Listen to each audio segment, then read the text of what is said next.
Mr. Sessions is recognized for 5 minutes. Mr. Chairman, thank you very much. By the way, I'm going to strongly identify with MAGA. I do want to make America great again.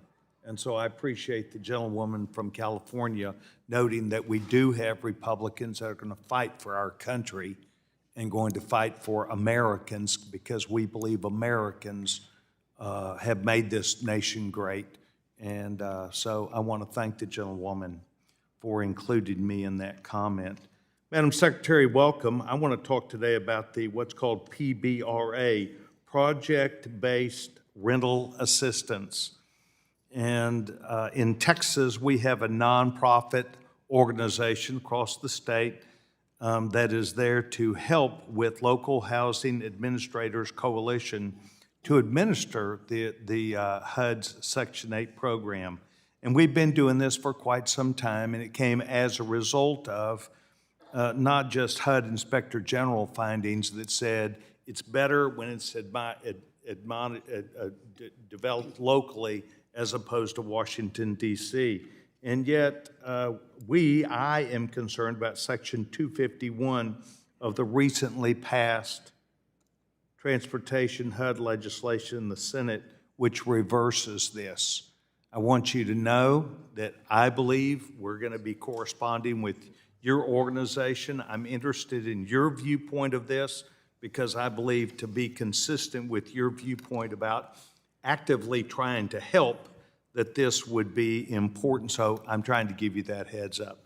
Secondly, Madam Secretary, back in February of 22, quite some time ago, I began, along with the gentlewoman Eddie Bernice Johnson, a former senior member of this body who passed away a week ago, along with the Honorable Greg Meeks, we engaged ourselves in trying to let you know that Dallas, Texas, as a result of huge growth all across Texas, but in Dallas, was experiencing huge growth and was asking for a waiver from the executive director, Troy Broussard.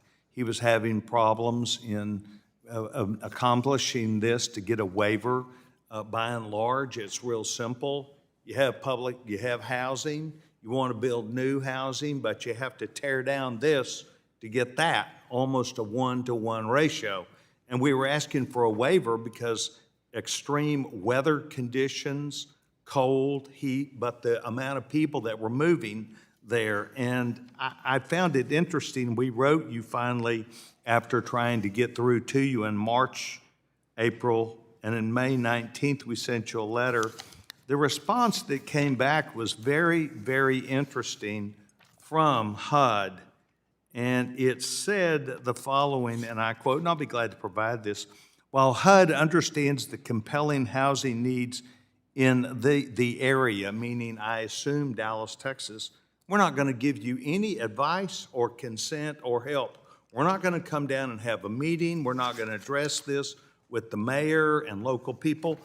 No was the answer back. No, you cannot.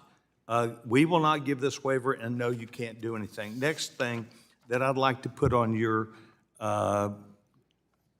advice, you don't have to respond today, but my service in the Government Reform and Oversight Committee as chairman of government operations, we're aware that $380 million, almost $381 million, not that has anything to do with HUD, but that has everything to do with FEMA, has been taken out that was designated for veteran housing.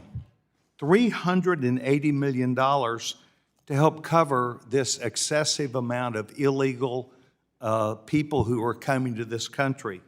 And it's staggering. Catholic Charities of San Diego received $42 million.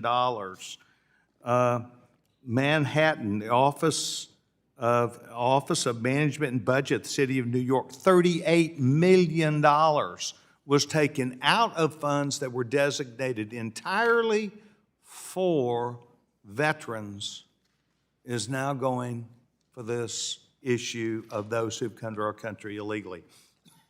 I know it'd be easy to say, well, that's not your area. I'd like to see it become you become involved in that, because I think veterans are important. I've exceeded my time. I'll send you a letter on all three of these. Please tell Dr. McLean I said hi. I appreciate her a lot. Thank you. I yield.